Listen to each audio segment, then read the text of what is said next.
Trending! Final Four survive! Matapos ang 31 araw sa isla ng Palawan, 4 na castaways na lang ang natitira sa 10 pares na naglaban-laban sa Survivor Philippines Celebrity Double Showdown.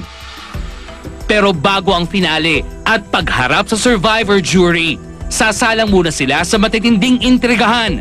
Live ngayong hapon sa Star Talk TX, the remaining castaways and Survivor host, Richard Gutierrez.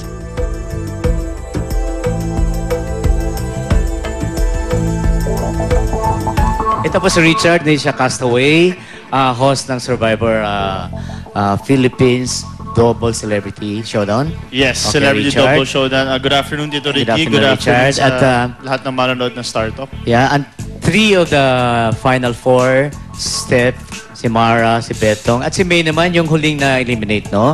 So, Richard, nalapit ng pagtatapos ng Survivor. Ano bang dapat naming abangan pa sa huling linggo?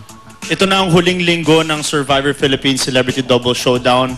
Maraming twist, drama, action na mangyayari dyan. Jam-pack po ang huling linggo ng Survivor Philippines. At syempre, dyan din mangyayari ang huling Tribal Council.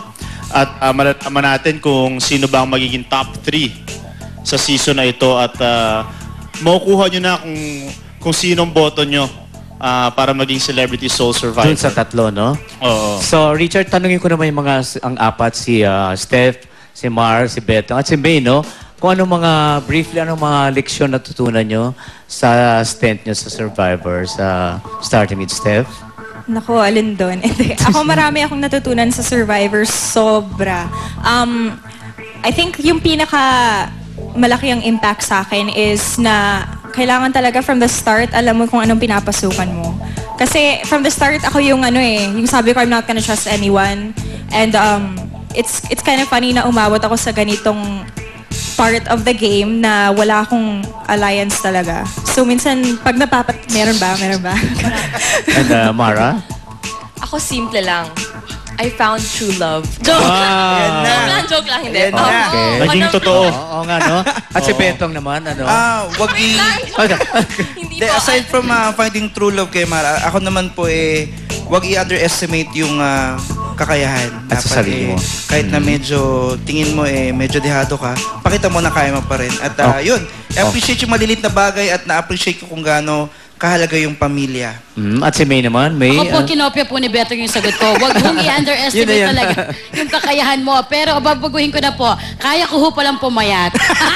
Tumaba na ho ngayon, pero kaya hong pumayat. O, kasi Richard, imbitahin mo na sila sa huling linggo ng Survivors. At, ayun, Mga kapuso, maraming salamat po sa pagpanood nyo ng Survivor Philippines Celebrity Double Showdown.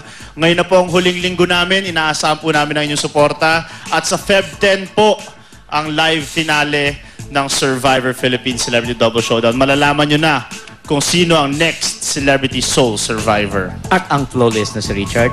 Anyway, thank you, Richard, Steph, Mara, Betong, and Salamat May. din po. Thank At you. thank you so much. Nandito si Yes, Jos. maraming salamat sa Flawless and sa Bench. At maraming salamat sa Final Options Resort ng San Juan, La Union. And JC Cantos and JC Pichi, thank you. Hi, Joy! Thank you, Joy! Yeah, happy birthday, Shane. Thank you, Joy. And Jamie, no? And Gerard. Of LA.